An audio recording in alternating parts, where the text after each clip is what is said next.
Hello hello everyone, मैं सुनील कुमार। आप सभी का एक बार फिर से स्वागत है आपका अपना YouTube channel study right with Sunil में। और मैं तो ऐसे ये वीडियो बहुत दिन के बाद मैं बना रहा हूँ, जिसके पीछे बहुत सारा कारण था। इसके बारे में बाद में मैं चर्चा करूँगा इस पर कि इतने दिन तक मैं वीडियो क्यों अपलोड नहीं किया था, उसके पीछे क्या कारण था। मैं इसके बारे में बाद में चर्चा करूँगा कभी। और आज मैं शुरुआत कर रहा हूँ फिर से भारतीय भूगोल का, ये जो चैप्टर है जलवायु, ठीक है, यानी भारत की जलवायु के बारे में आज हम शुरुआत कर रहे हैं और इसको बहुत ही बेहतरीन तरीके से भी हम लोग समझेंगे। तो चलिए आप मेरे साथ बने रहें और धैर्यपूर्वक इसको ध्यान से आप सुनेंगे। पहले मैं मानचित्र के माध्यम से पूरे फैक्ट को समझा दूंगा, उसके बाद जलवायु के बारे में जितने भी डीपली अध्ययन करना चाहेंगे हम लोग उस तरीके से हम लोग करते चलेंगे। और इससे संबंधित जो भी प्रश्न आएंगे, अगर आप जलवायु के फैक्ट को अगर समझ गए तो भारत की जलवायु से संबंधित कहीं से भी कोई प्रश्न आएगा तो उसको आप आसानी से कर सकते हैं। तो चलिए, आज का हम लोग का टॉपिक है भारत की जलवायु, ठीक है। तो सबसे पहले ये जानते हैं कि जलवायु क्या है, और जलवायु से पहले मौसम को समझते हैं कि मौसम क्या है। जैसा कि आप जानते होंगे, मौसम, सबसे पहले इसको समझिए कि मौसम क्या है। यानी कि मौसम इस वायुमंडल में, किसी भी क्षेत्र विशेष में वायुमंडल में होने वाले परिवर्तन को, वह परिवर्तन क्षणिक होता है। यानी कि क्षणिक भी होता है और दैनिक भी होता है, साप्ताहिक भी हो सकता है। यानी कि वहाँ की वायुमंडलीय दशा में होने वाले परिवर्तन को मौसम कहेंगे। जैसे कि आप सभी जानते होंगे, मौसम एक दिन में भी बदल सकता है। जैसे कभी सुबह के टाइम में बादल किया हुआ है, अचानक 2 घंटा पता चला कि तेज धूप निकल गया, तो ये क्या है, इसमें एक मौसम में परिवर्तन हुआ, इसको मौसम कहते हैं। यानी कि मौसम वायुमंडल में होने वाली दशाओं में क्षणिक परिवर्तन को कहा जाता है। यानी कि बहुत कम समय में ही इसमें बदलाव होते रहता है, उसको मौसम कहेंगे। जैसे कभी आजकल खूब तेज धूप निकल रहा है, पता चला कि कल से बारिश होना शुरू हो गया या आंधी तूफान आना शुरू हो गया, तो ऐसे परिवर्तन को मौसम परिवर्तन कहते हैं। लेकिन जलवायु क्या है? जलवायु एक ऐसी प्रक्रिया है, वहाँ की वायुमंडलीय दशा में होने वाला वैसा परिवर्तन जो लंबे समय तक परिवर्तन नहीं होता है और बहुत वर्षों के बाद, यानी लगभग 30 से 50 वर्षों के बाद या उससे भी अधिक में वहाँ की वायुमंडलीय दशाओं में परिवर्तन होता है।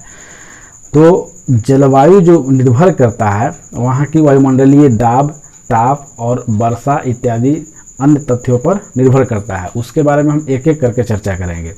सबसे पहले इसको समझते हैं कि जलवायु और मौसम में क्या अंतर है, जिसको आप अभी कुछ समझे होंगे। मौसम जो होता है वह क्षणिक परिवर्तन है, मतलब कि एक दिन में भी बदल सकता है, दिन में कई बार भी चेंज हो सकता है, बदल सकता है, सप्ताह में भी बदल सकता है, महीना में भी बदल सकता है, ये मौसम हुआ। लेकिन जलवायु जो है वह दीर्घकालिक परिवर्तन होने वाला दशा है। यानी कि जलवायु बहुत ही जल्दी परिवर्तन नहीं होता है। तो आइए अब बात करते हैं भारत की जलवायु। तो भारत की जलवायु कैसी है? तो उष्णकटिबंधीय मानसूनी जलवायु। भारत की जलवायु कैसी है? तो उष्णकटिबंधीय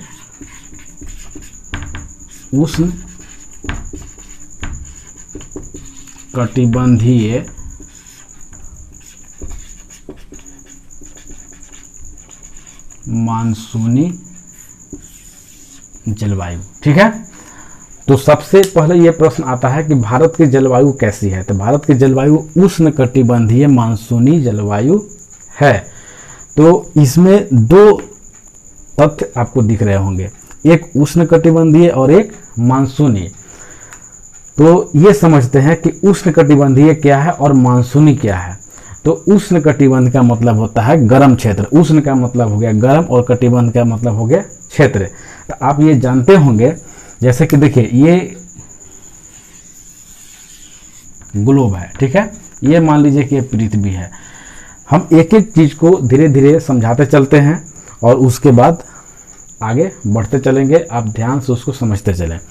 जैसे कि देखिए यह एक ग्लोब है, इस ग्लोब पर जो बीच में एक काल्पनिक रेखा खींची गई है, यह 0 डिग्री अक्षांश होता है, जिसको भूमध्य रेखा कहते हैं।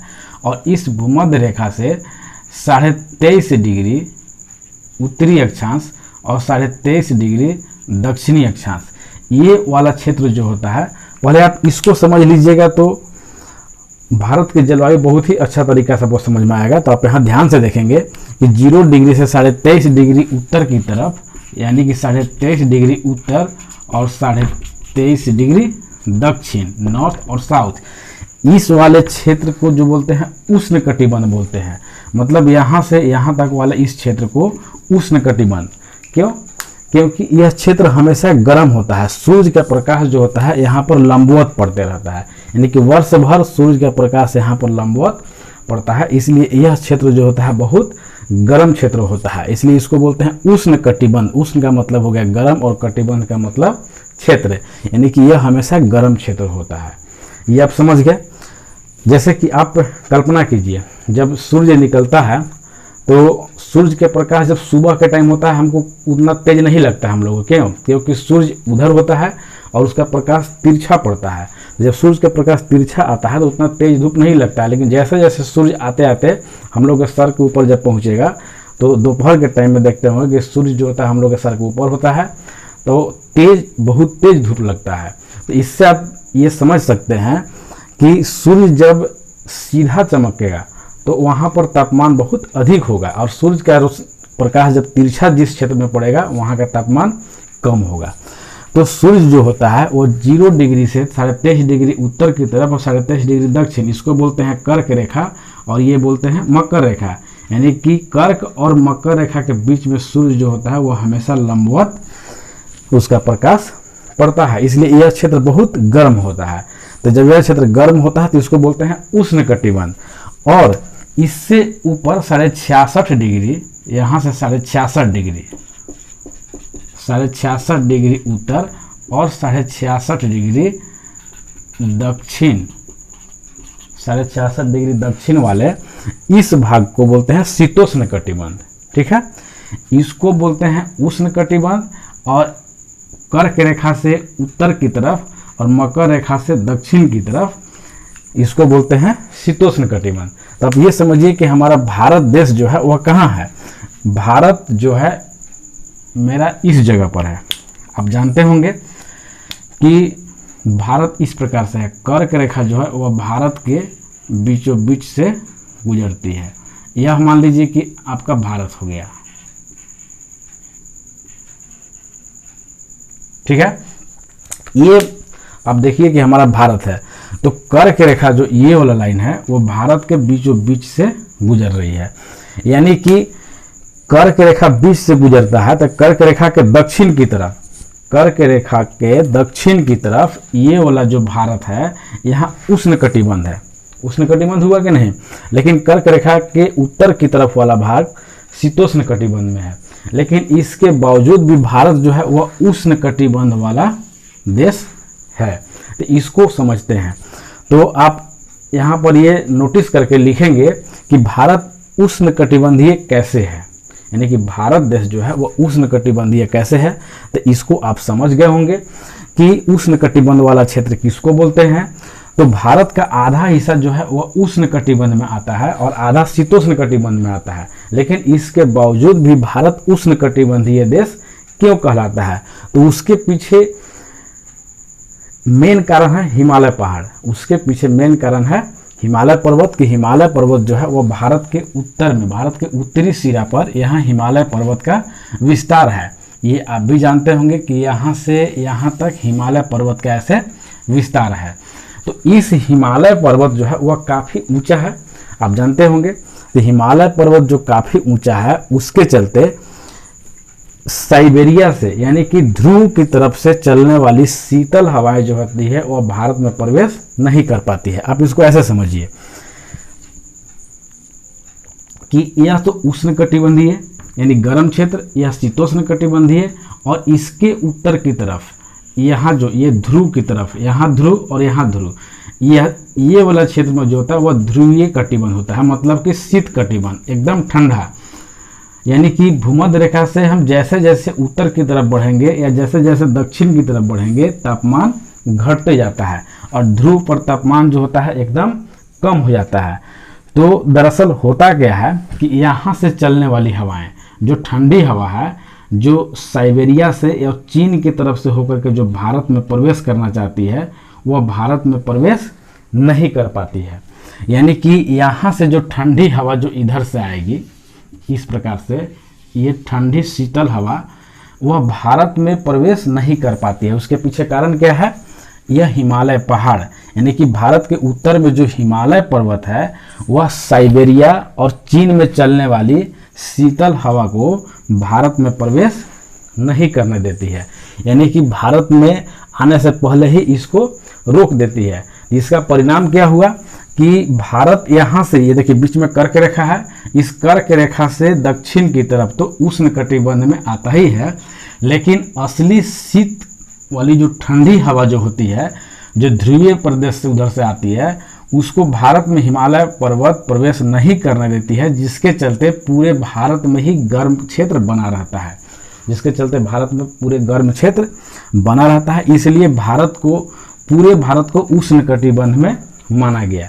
यानी कि प्रश्न ऐसे बनता है कि भारत में जलवायु विभाजन का काम कौन करता है? यानी कि ऐसे कर्क रेखा को माना जाए तो कर्क रेखा से दक्षिण की तरफ उष्ण कटिबंध और कर्क रेखा से उत्तर की तरफ शीतोष्ण कटिबंध है। आप यहाँ देख रहे होंगे, कर्क रेखा से उत्तर की तरफ शीतोष्ण कटिबंध और कर्क रेखा से दक्षिण की तरफ उष्ण कटिबंध। तो आधा भारत तो उष्ण में है, आधा शीतोष्ण में है, लेकिन शीतोष्ण कटिबंध में होने के बाद भी यहाँ की जलवायु जो है वह शीतोष्ण नहीं है। उसके पीछे मेन जलवायु विभाजक का काम यहाँ कर्क रेखा न करके जलवायु विभाजक का काम, यानी कि जलवायु को बांटने का काम यह हिमालय पर्वत कर रहा है। यानी कि हिमालय पर्वत जो है वह ठंडी हवा को जो ध्रुवों की तरफ से, यानी कि साइबेरिया और चीन की तरफ से चलने वाली ठंडी शीतल हवाएं, जो वास्तव में शीत ऋतु है, यानी कि शीत ऋतु है, ठंडी जलवायु है, उसको भारत में प्रवेश नहीं करने देती है।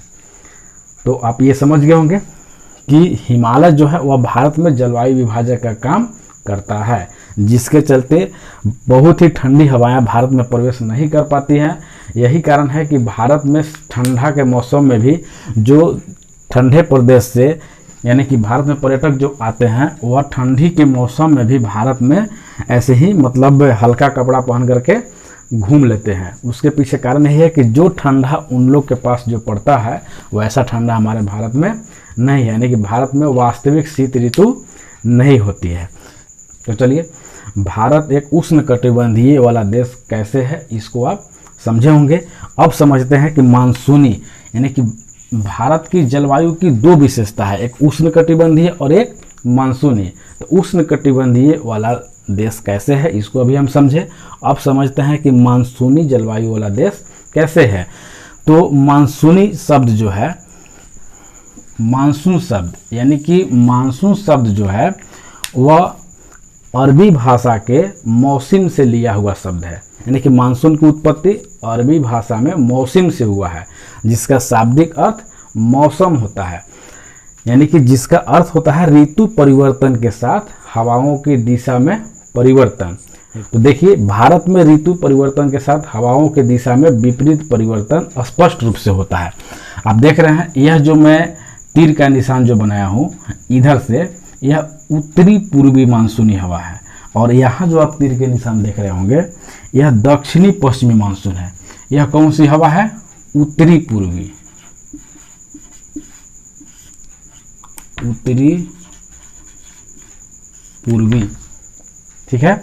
और यह जो है दक्षिणी पश्चिमी,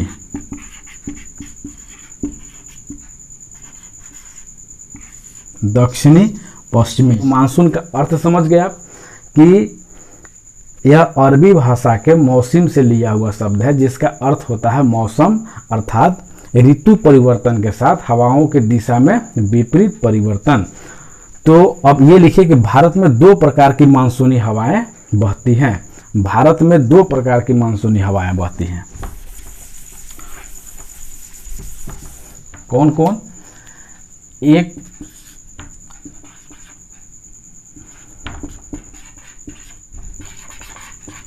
उत्तर पूर्वी मानसून और दूसरा दक्षिण पश्चिम मानसून। ठीक है। उत्तर पूर्वी मानसून और दक्षिण पश्चिम मानसून, ये कैसे परिवर्तन होता है भारत में, इसको समझते हैं। तो भारत में दो तरह की मानसूनी हवाएं चलती हैं, एक उत्तर पूर्वी मानसून, यानी कि यहाँ उत्तर, इधर दक्षिण, इधर पूरब, इधर पश्चिम। तो उत्तर और पूरब के बीच से जो हवाएं बह करके आती हैं उसको बोलते हैं उत्तर पूर्वी मानसून, यानी कि हवा जिस दिशा से बह करके आएगी उसी दिशा के नाम पर उसका नाम पड़ जाता है, यानी कि जिस ओर से हवा बह करके आए वही मतलब उसका नाम उसी दिशा के आधार पर रखा जाता है। तो इधर उत्तर और इधर पूरब, इसके बीच से जो हवा आती है उसको बोलते हैं उत्तर पूर्वी मानसून। समझ गए आप, इसका नाम उत्तर पूर्वी मानसून क्यों है, क्योंकि यह उत्तर पूर्व की ओर से बह करके आता है। और उत्तर पूर्व की ओर से बह करके जो आता है भारत में मानसून, उत्तर पूर्वी मानसून, यह शीत ऋतु में आता है। किस ऋतु में, तो शीत ऋतु यानी कि ठंडी के मौसम में। शीत ऋतु में, शीत ऋतु में कौन सी मानसून चलती है, तो उत्तर पूर्वी मानसून। लेकिन दक्षिण पश्चिम मानसून जस्ट उसके विपरीत, यानी कि गर्मी के मौसम में, गर्मी के मौसम में क्या होता है, दक्षिण पश्चिमी मानसून, यानी कि उत्तर पूर्व के जस्ट विपरीत में, यानी कि जस्ट उल्टा हो जाता है, यानी कि दक्षिण पश्चिम की ओर से।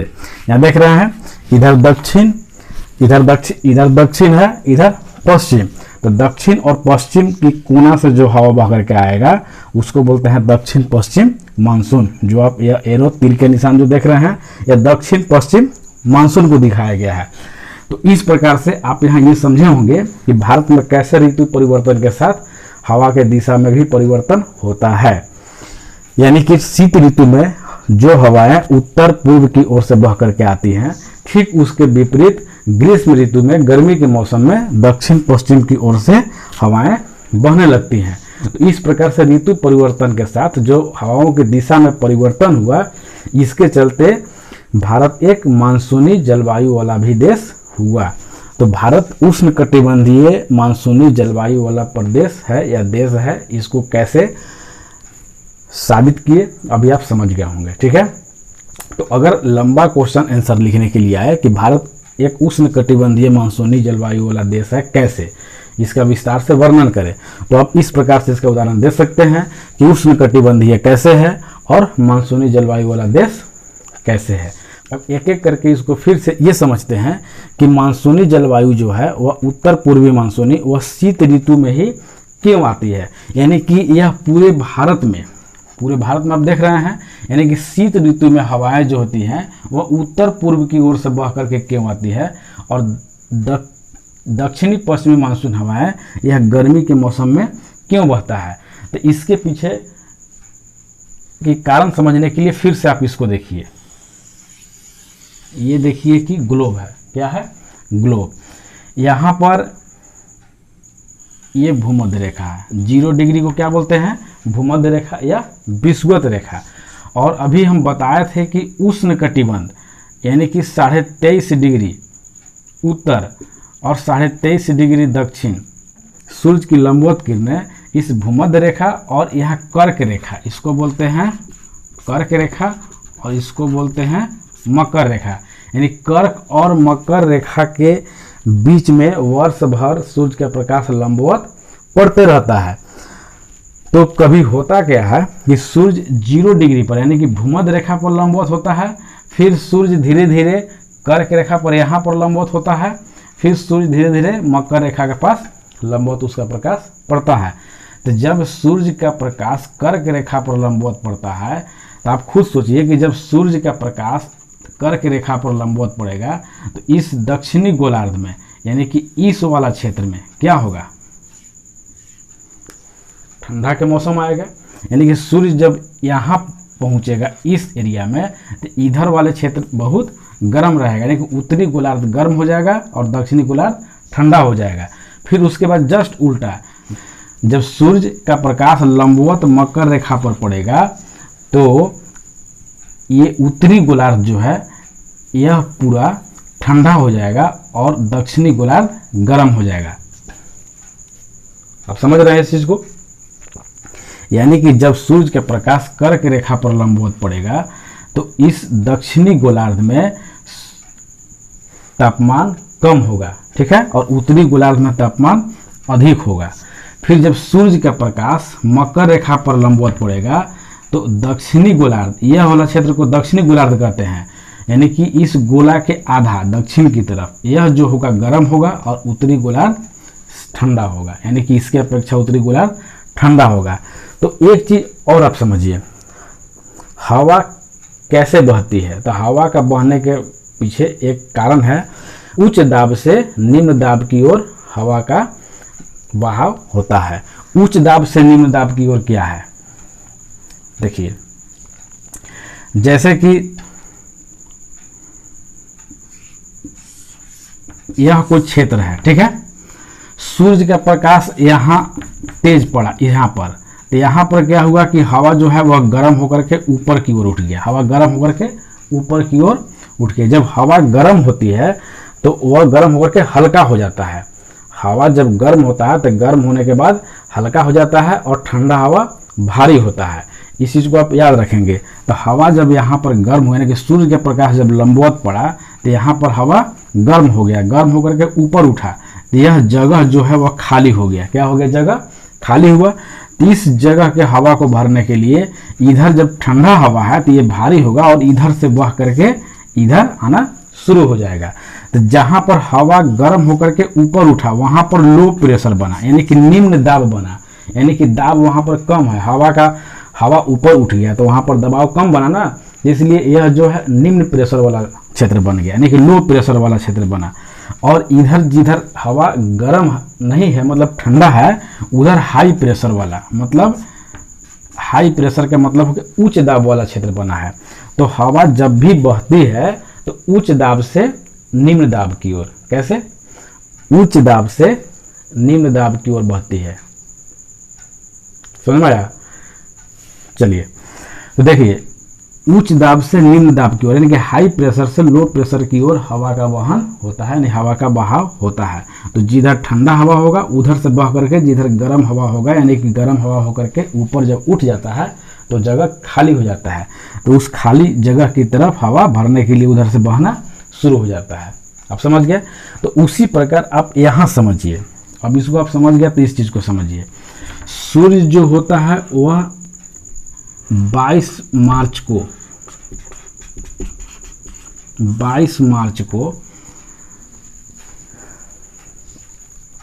या 21 मार्च को इस भूमध्य रेखा पर लंबवत चमकता है।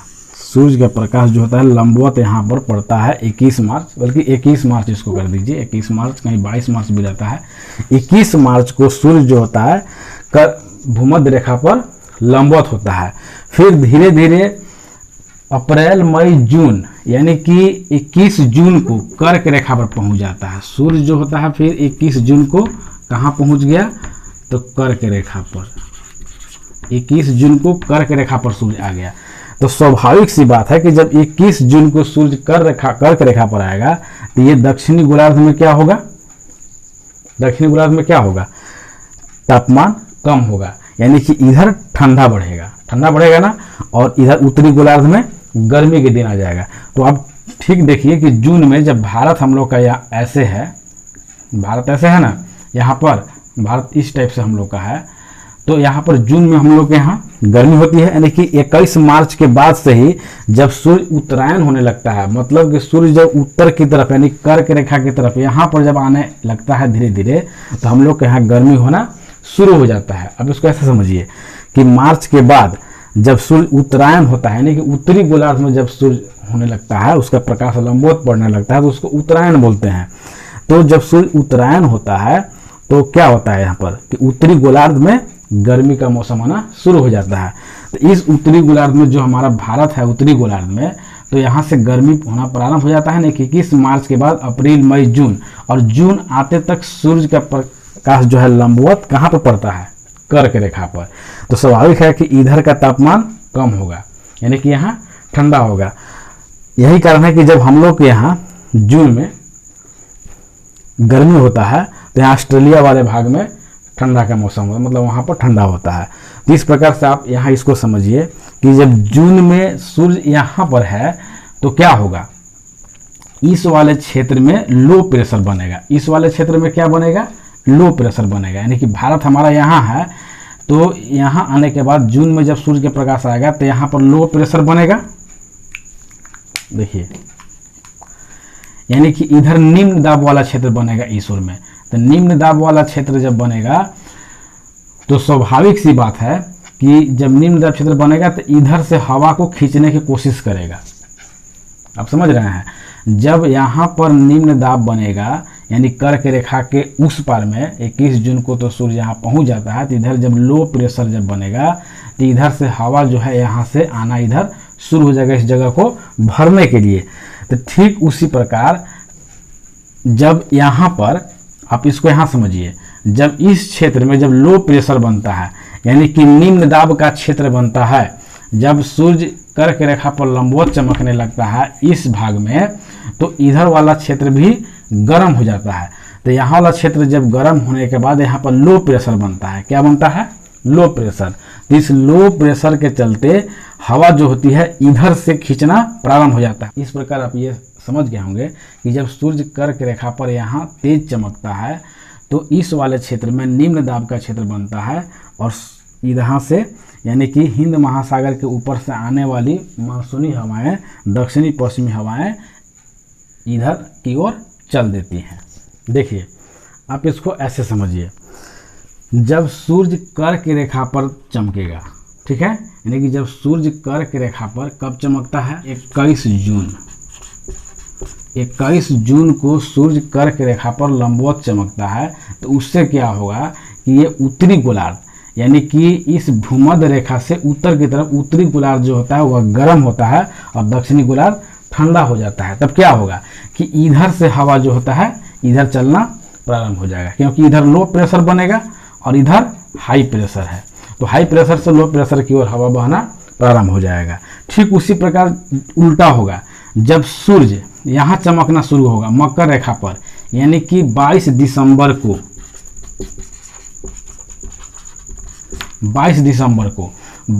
को जब सूर्य मकर रेखा पर चमकेगा तो क्या होगा? जस्ट उल्टा होगा। यहाँ गर्म हो जाएगा यह क्षेत्र, और यह क्षेत्र बन जाएगा लो प्रेशर, और ये रहेगा हाई प्रेशर। तो हवा जो है इधर से बहना इधर शुरू हो जाएगा। आप इतना तो समझ गए होंगे, यानी कि जिधर उच्च दाब होगा उधर से हवा निम्न दाब की ओर प्रवाहित होता है। तो जैसे आप खुद भारत में समझते हैं कि जब कर्क रेखा पर सूर्य चमकेगा जून में, तो स्वाभाविक है कि भारत में गर्मी लगेगा। यानी कि भारत तो इस प्रकार से है, तो भारत में जब गर्मी के मौसम आएगा तो क्या होगा? दक्षिणी पश्चिमी मानसूनी हवा चलना शुरू हो जाएगा। और जब मकर रेखा पर सूर्य तेज चमकेगा तो इधर लो प्रेशर बनेगा और इधर हाई प्रेशर बनेगा, तो उत्तर पूर्वी मानसूनी हवाएं भारत में चलना प्रारंभ हो जाएगा। तो आप समझ गए होंगे कि भारत में उत्तर पूर्वी मानसूनी हवाएं शीत ऋतु में क्यों चलती है और दक्षिणी पश्चिमी मानसूनी हवाएं ग्रीष्म ऋतु में क्यों चलती है। आज के लिए बस इतना ही। मैं उम्मीद करता हूं कि आप भारत की जलवायु को समझे होंगे। आज के वीडियो में हम सिर्फ मानसूनी हवाओं का परिचय दिया हूं कि भारत की जलवायु कैसी है और भारत में किस प्रकार की मानसूनी हवाएं भारत में आती हैं। लेकिन उसके पीछे इसका मेन कारण क्या है कि उत्तरी पूर्वी मानसूनी हवाएं भारत में शीत ऋतु में आती हैं, तो कैसे कहाँ कहाँ पर वर्षा होती है, कहाँ कहाँ पर नहीं होती है, मैं एक एक करके सभी पर चर्चा करूँगा और अलग अलग वीडियो में, ताकि एक ही वीडियो ज़्यादा लंबा ना हो जाए। और फिर हम मिलते हैं अगले नेक्स्ट वीडियो में। Thank you.